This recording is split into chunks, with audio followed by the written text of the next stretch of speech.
This is the Onyx punch and flange tool. This is the box that it comes in. So in this video, I would like to simulate a rust repair. So here I've got an opening cut. So out of the box it comes with this fitting, and I removed it. I had a look inside, and so it has a screen on the back side. That's kind of nice. And this side is a plug to cover up the thread. So there's the pipe thread fitting there. And so I was looking on the inside here.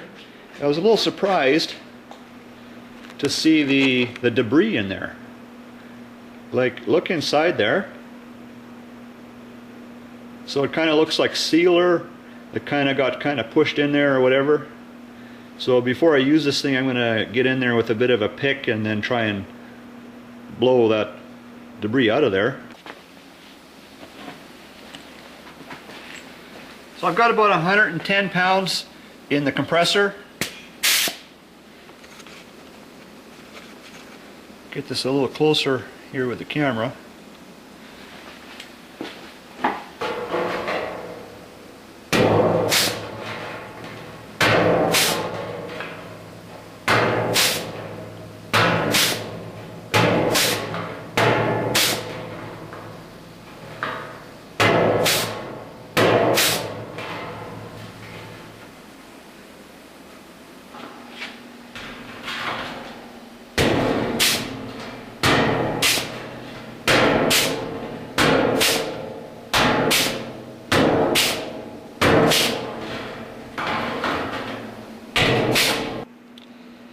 So that flange tool, it doesn't want to get into the corners, but on the straight it actually works really nice. And so I was working at getting this flange a little nicer, and I should have been paying attention. You see, this tool, it makes a punch or the flange depending on which way you put it on there. So I thought I had the flange on there, and I'm going, and all of a sudden I realized, oh hey, you had got the punch. Okay, so anyways, I made some punches. So here's a little patch. So if I was simulating a rust repair, so it's nice if there's a little gap between the new piece and the flanged area, that the weld can sit inside nice. So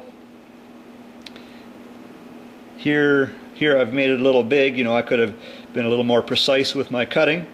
But so hey, so I'll put the square on here, and I'll just show you how it fits.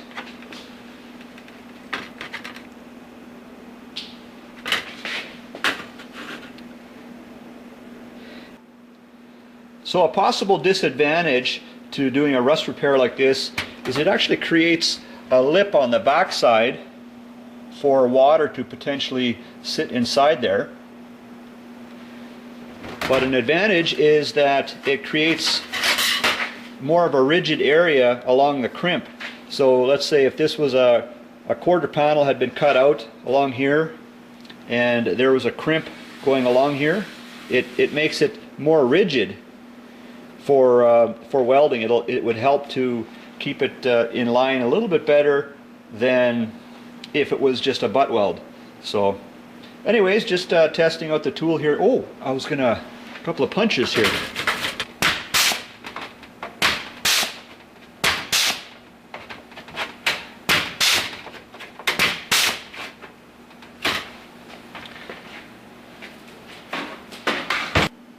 That punch would save so much time compared to drilling if a guy wanted to simulate those pinch welds that are often on automotive body panels. So anyways guys, thanks for checking it out.